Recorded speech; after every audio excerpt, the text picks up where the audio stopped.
A very warm welcome to all the students.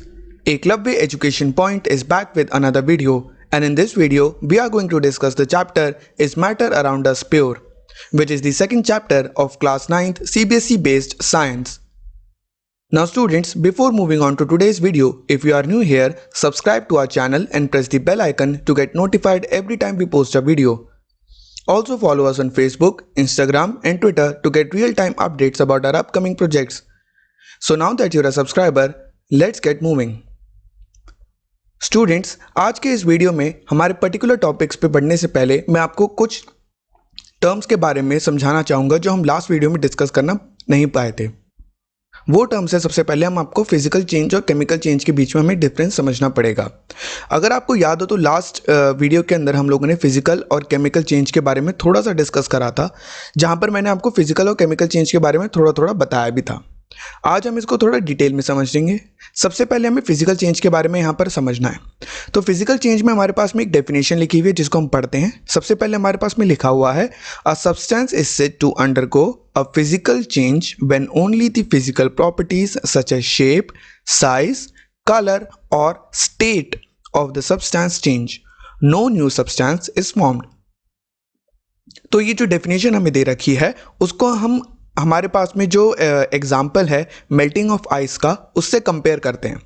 तो physical change के अंदर basically क्या होता है कि फिजिकल प्रॉपर्टीज़ आपकी सब्सटेंस की चेंज होती है। यहाँ पर हमें आइस दे रखा है और आइस की फिजिकल प्रॉपर्टी इस तरह से चेंज हो रही है कि आइस सॉलिड स्टेट में थी, वो कन्वर्ट हो रही है आपकी लिक्विड स्टेट में।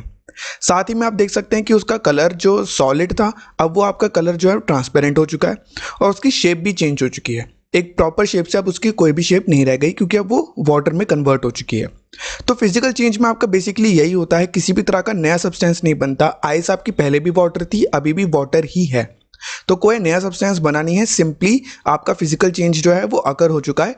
और एक चीज़ जो फिजिकल चेंज को केमिकल से अलग करती है वो ये है कि फिजिकल चेंज के अंदर आप जो होते हैं वो रिवर्सिबल होते हैं। यानी कि अगर आपकी आइस मेल्ट होके वाटर में कन्वर्ट हो गई, लिक्विड वाटर में, तो आप उसको वापस से फ्रीज करके आइस में कन्वर्ट कर सकते हो।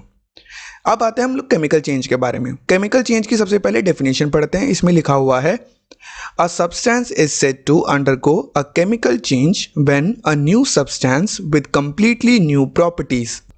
यानी कि एक सब्सटेंस जो होता है वो केमिकल चेंज के अंदर अंडरगो गया है, तब हमें तब पता लगता है जब उसकी प्रॉपर्टीज़ कंप्लीटली चेंज होके हमें उसकी नई प्रॉपर्टीज़ देखने को मिलती हैं। यहाँ पर मैंने बाय मिस्टेक इमेज के नीचे गलती से लिख दिया है, वहाँ पर होना चाहिए बर्निंग ऑफ वुड होना चाहिए। ये मेल्टिंग ऑफ आइस लिखा हुआ है, यहाँ पर बर्निंग ऑफ वुड होना चाहिए, जो कि आपका एक केमिकल चेंज होता है। इसका रीज़न आप लोग समझ इस तरह से सकते हैं कि आपकी जो वुड है वो जब आपकी बर्न नहीं हुई थी तो वो पहले एक सॉलिड थी, ओके, और आपकी वुड जो होती है उसकी एक पर्टिकुलर पर्सनल प्रॉपर्टीज़ होती हैं। लेकिन जब वो बर्न हो चुकी है, जब वो जल चुकी है, अब वो एशेस के अंदर कन्वर्ट हो चुकी है और एशेस की कोई पर्टिकुलर फिजिकल प्रॉपर्टीज़ अपनी खुद की होती हैं, डिफरेंट होती हैं जो आपकी वुड से। इसीलिए आपके केमिकल चेंज जो होते हैं वो फिजिकल चेंज से अलग होते हैं क्योंकि वो इरिवर्सिबल होते हैं। यानी कि अगर आपकी वुड एक बार बर्न हो चुकी है, एशेस में कन्वर्ट हो चुकी है, तो आप उसको रिवर्स करके वापस से वुड में कन्वर्ट नहीं कर सकते। ये होता है आपका फिजिकल और केमिकल चेंज। आगे मूव करते हुए अब हमें एक अलॉय के बारे में पढ़ना है कि अलॉय क्या होते हैं। तो अलॉय की भी हमारे पास में डेफिनेशन दे रखी है, पहले उसको पढ़ लेते हैं। N alloy is a combination of a metal with at least one other metal और नॉन मेटल। यानी कि आपका जो एलॉय होता है वो एक कॉम्बिनेशन होता है एक मेटल और एक नॉन मेटल का। मतलब कि मेटल और मेटल भी हो सकता है और नॉन मेटल भी हो सकता है। दो मेटल का कॉम्बिनेशन, दो नॉन मेटल का कॉम्बिनेशन, एक मेटल का एक नॉन मेटल का कॉम्बिनेशन, वो भी आपका एक अलॉय में बनाता है। लास्ट वीडियो के अंदर हम लोगों ने सॉलिड और सॉलिड सॉल्यूशन के बारे में पढ़ा था, तब मैंने आपको बताया था मेटल के बारे में, अलॉय के बारे में। आपका ब्रॉन्ज का मैंने आपको एग्जांपल वहां पर दे रखा था। तो यहाँ पर आपके पास में आगे लिखा हुआ है, the combination must be A part of a solid solution. जैसा कि हमने लास्ट वीडियो में देखा था कि एक सॉलिड सॉल्यूशन का पार्ट होता है। अ कंपाउंड और a mixture with another metal or non-metal in order for it to be considered an alloy। यानी कि वो सॉलिड सॉल्यूशन होना चाहिए, कंपाउंड होना चाहिए और मिक्सचर या फिर होना चाहिए दो मेटल, दो नॉन मेटल या एक मेटल और एक नॉन मेटल का, जिससे फाइनली आपका एक एलॉय बनता है।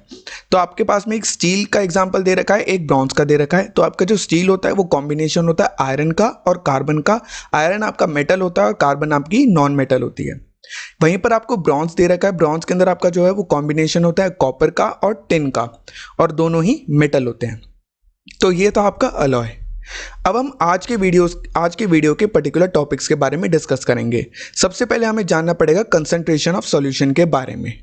अब कंसंट्रेशन ऑफ सॉल्यूशन को हम किस तरह से समझते हैं, तो कंसंट्रेशन की जो डेफिनेशन हमने इंग्लिश में पढ़ी है वो काफ़ी डिफरेंट होती है नॉर्मल डेफिनेशन से।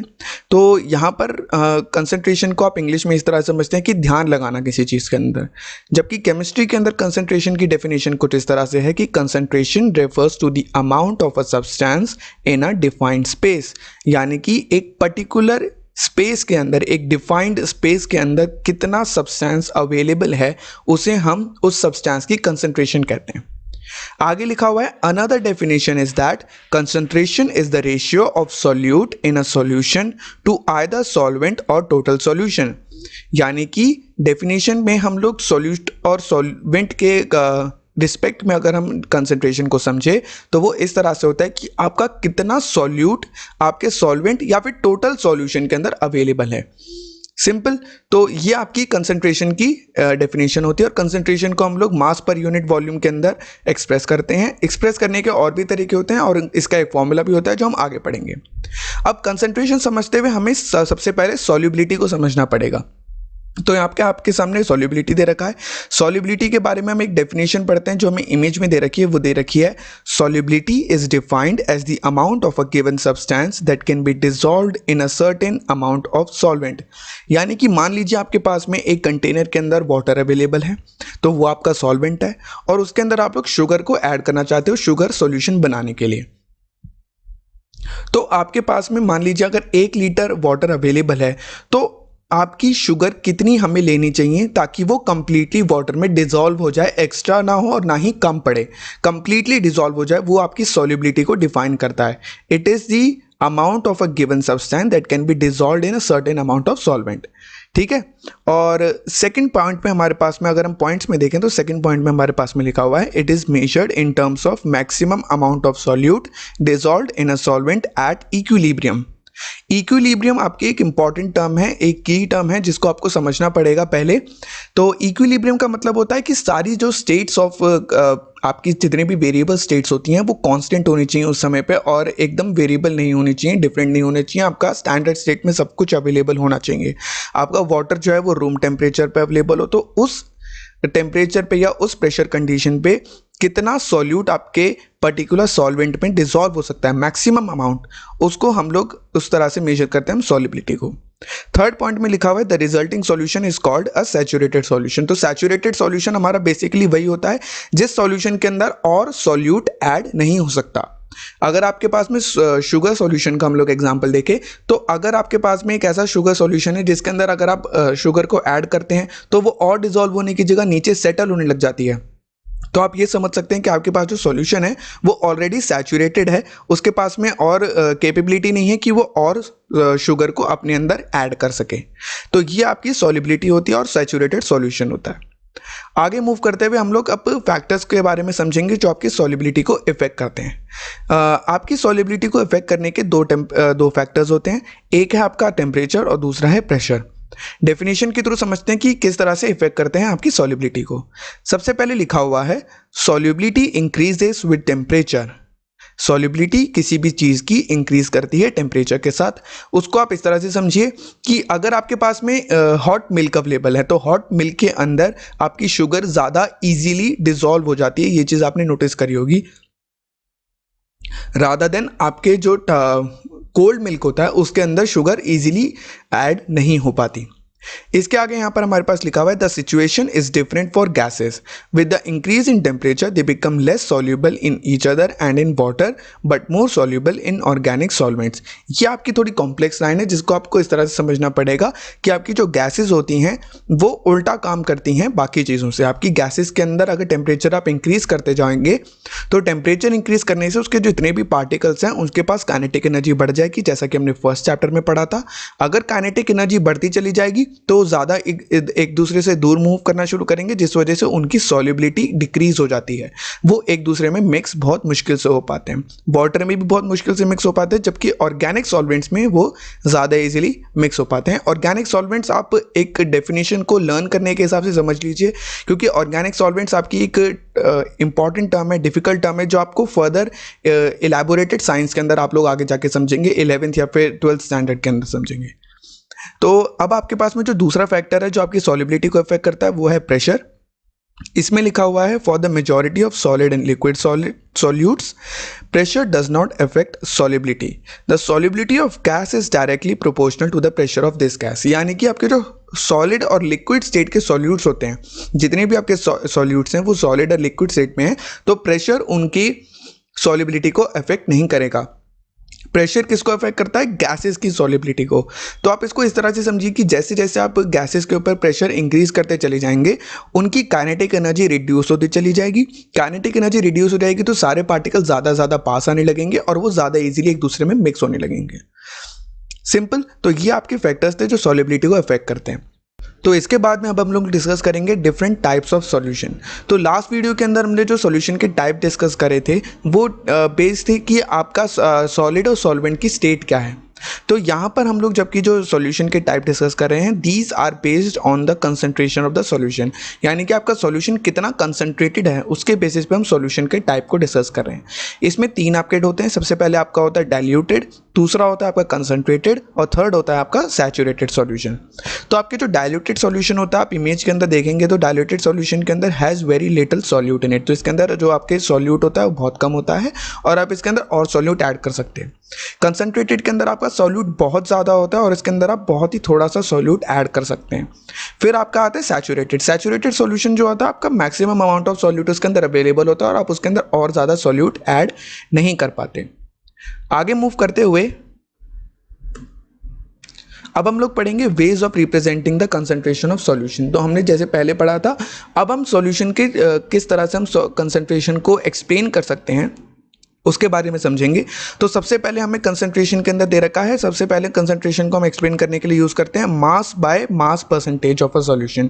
यानी कि हम लोग सॉल्यूट और सॉल्वेंट का जो सॉल्यूट और सॉल्यूशन का जो मास है उसके बेसिस पे कितनी कंसंट्रेशन है आपके सॉल्यूशन की उसको डिफाइन करते हैं। उसका फॉर्मूला आपके पास में इस तरह से दे रखा है, मास आपकी परसेंटेज, हमेशा याद रखिएगा आपका कंसंट्रेशन हमेशा परसेंटेज में आता है फर्स्ट ऑफ ऑल।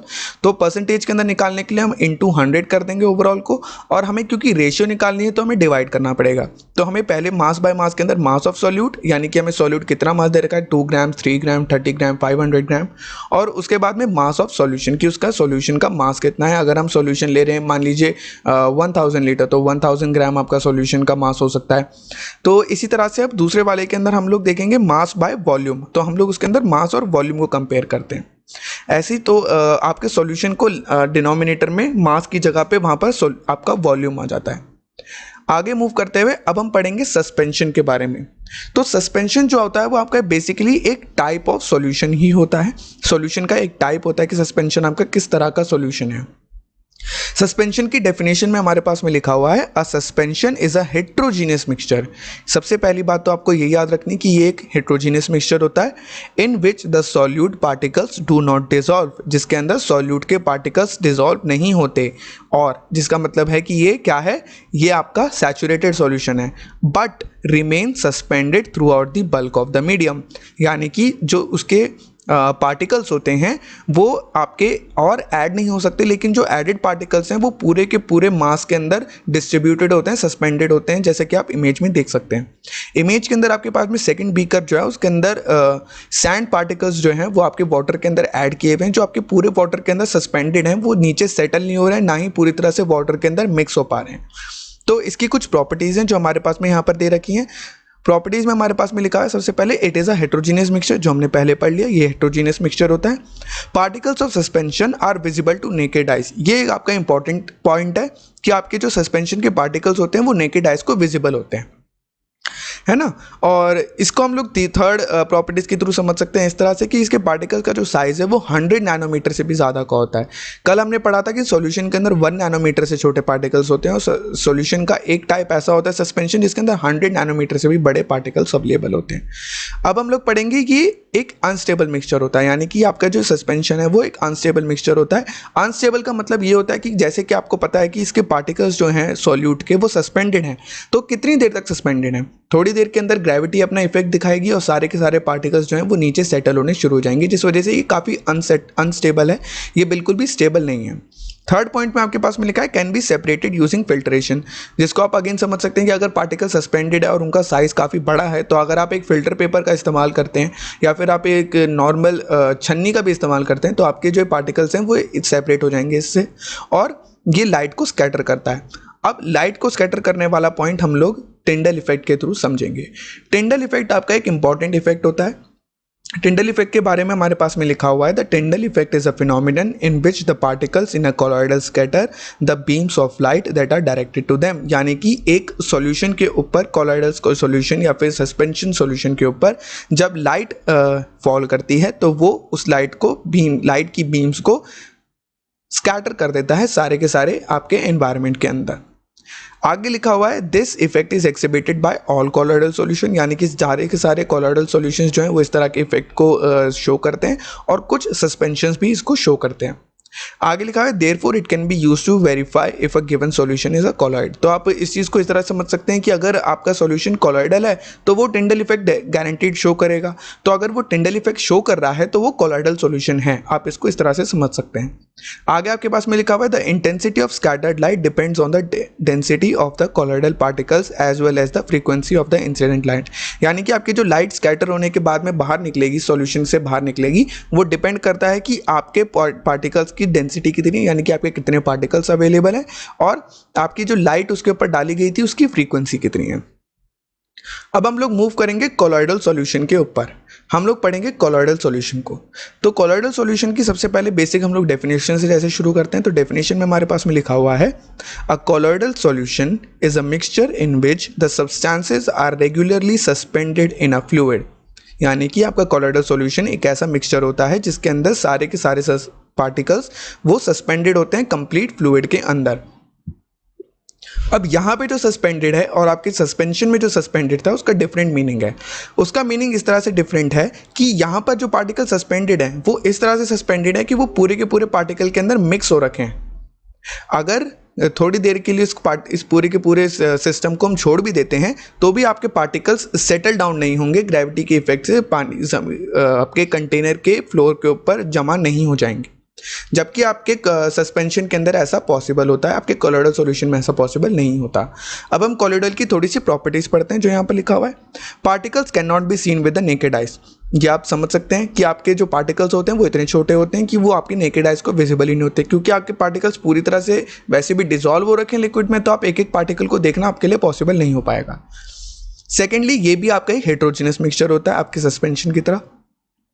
थर्ड में आपके पास लिखा है particles can not be separated. अब ये आपके लिए एक इंपॉर्टेंट पॉइंट है, क्योंकि आपका सस्पेंशन जो था वो सेपरेट हो सकता है फिल्ट्रेशन से, उसको सेपरेट करना पॉसिबल है, इसको सेपरेट करना सिंपल प्रोसेसेस के थ्रू मुश्किल है, कॉम्प्लेक्स एलैबोरेटेड केमिकल प्रोसेसेस के थ्रू आप इनको सेपरेट कर पाएंगे। नेक्स्ट आपके लिखा है size of particle is smaller than suspension. तो अगर आपके पार्टिकल्स नेकेड आइज को विजिबल नहीं है तो यानी कि वो पार्टिकल्स के साइज सस्पेंशन से काफ़ी ज़्यादा छोटे हैं। तो छोटे इसलिए क्योंकि उनका साइज 1 नैनोमीटर टू 100 नैनोमीटर के बीच में लाया करता है, और आपके सस्पेंशन जो हैं उनके पार्टिकल्स का साइज 100 नैनोमीटर से ज़्यादा होता है। और फाइनली हमारे पास लिखा हुआ है कि ये एक स्टेबल सॉल्यूशन है, जिसको आप समझ सकते हैं कि अगर इसके पार्टिकल्स सेटल डाउन नहीं हो रहे हैं तो यानी कि कंप्लीटली स्टेबल आपका सॉल्यूशन है। नेक्स्ट अब हम इसके टाइप्स पढ़ेंगे। कोलॉइडल सॉल्यूशन के भी टाइप्स होते हैं जैसे कि आपके सस्पेंशन के टाइप्स थे। अब कोलॉइडल सॉल्यूशन के टाइप्स को हम इस तरह से पढ़ते हैं, डिस्पर्स्ड फेस और डिस्पर्जन मीडियम। डिस्पर्स्ड फेस और डिस्पर्जन मीडियम को आपको समझना पड़ेगा। तो डिस्पर्स्ड फेस आपका वो होता है जो डिस्पर्स्ड हो रखा होता है, डिस्पर्जन मीडियम वो होता है जिसके अंदर आपका डिस्पर्स्ड फेस डिस्पर्ज हो रखा होता है। इसको हम इस तरह से समझते हैं कि आपका डिस्पर्स फेज आपका मान लीजिए सॉलिड है और डिस्पर्जन मीडियम भी आपका सॉलिड है। तो सॉलिड के अंदर सॉलिड हो रखा है उसको हम सॉलिड सोल कहेंगे, और उसके एग्जांपल आपके पास रूबी, ग्लास, एलॉयज होते हैं। एलॉय उसके एग्जांपल के आप समझ सकते हैं कि सॉलिड को सॉलिड में ऐड किया जा रहा है तो आपके वो कंप्लीट एलॉय बन जाता है।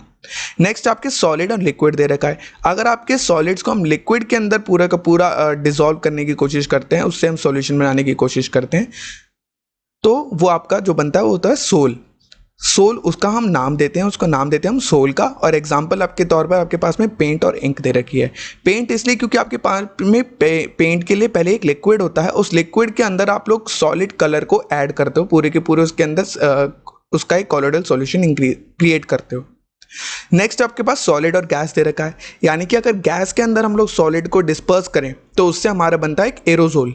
एरोजोल के लिए आपके पास एग्जांपल है स्मोक का और हेज का। आपके जो स्मोक होती है उसके अंदर आपके कार्बन के पार्टिकल्स अवेलेबल होते हैं और वो सॉलिड फेज के अंदर अवेलेबल होते हैं और वो पूरी की पूरी एयर के अंदर फैल जाते हैं, जिससे आपकी एयर जो है वो पॉल्यूटेड हो जाती है और आपके लिए ब्रीथ करना मुश्किल हो जाता है। नेक्स्ट है आपका लिक्विड और सॉलिड का। अगर आपका डिस्पर्स्ड फेज लिक्विड हो और डिस्पर्जन मीडियम सॉलिड हो तो उससे आपका एक जेल क्रिएट होता है। जेल का एग्जांपल है आपके पास कर्ड और चीज। नेक्स्ट है लिक्विड और लिक्विड का। अगर लिक्विड को लिक्विड में ऐड करते हो तो आपका एक इमल्शन बनता है। इमल्शन का एक आपका एग्जांपल है मिल्क और क्रीम। मिल्क आप इस तरह से समझ सकते हैं कि आपका मिल्क के अंदर हमने जैसे लास्ट वीडियो में डिस्कस करा था, प्रोटीन्स होते हैं, फैट्स होते हैं और ये सब आपके लिक्विड फॉर्म के अंदर अवेलेबल होते हैं और एक दूसरे के साथ में मिक्सअप हो जाते हैं। और नेक्स्ट आपके पास में लिक्विड और गैस का। तो अगर लिक्विड आपका डिस्पर्स्ड फेज है और वो आपका गैस के अंदर डिस्पर्स हो रहा है तो आपका उससे बनता है लिक्विड एरोजोल, जिसका एग्जांपल है क्लाउड और मिस्ट। अगेन आप लोग इस क्लाउड और मिस्ट, इसके बाद में आप लोग ह्यूमिडिटी का भी इसका एक एग्जांपल ले सकते हो। आपकी पूरी की पूरी एयर जो है वो एक गैस है, उसके अंदर आपके लिक्विड जो है वो डिस्पर्स हो चुके हैं, लिक्विड के पार्टिकल्स। ह्यूमिडिटी को भी आप समझ सकते हो। नेक्स्ट है आपका सॉलिड और गैस का। तो अगर आपकी गैस को हम सॉलिड के अंदर करते हैं तो उससे आपका बनता है सॉलिड फोम। सॉलिड फोम का आपके पास एग्जांपल है कॉर्क, प्यूमाइस स्टोन और कॉर्क आपका इसका एग्जांपल है। नेक्स्ट आपका गैस और लिक्विड का। तो अगर आप लिक्विड के अंदर गैस को करते हो तो उससे आपकी फोम बनती है। फोम जो होती है वो आपकी फ्रोथ ऑफ एयर के एग्जांपल समझ सकते हो। फोम जो है वो उसका आप एक कॉमन एग्जांपल होता है आपका शेविंग क्रीम्स, जो आप शेविंग क्रीम्स का इस्तेमाल करते हो। वो बेसिकली कुछ नहीं होता, वो एक आपका लिक्विड होता है, लिक्विड के अंदर आपकी गैस को डाला जाता है। और एक एग्जांपल अगर आप समझना चाहें तो आपकी एरेटेड ड्रिंक्स, कोल्ड ड्रिंक्स जितनी भी होती हैं वो लिक्विड होती हैं, उनके अंदर कार्बन आपकी गैस को ऐड किया जाता है। तो यही था आपका total types of colloidal solution. So students, on this note I would like to conclude this video. If you like this video, give it a thumbs up and share it with your friends. Also subscribe to our channel and press the bell icon to get notified every time we post a new video. That is it for today. I will be back tomorrow with a new video. Till then, thank you.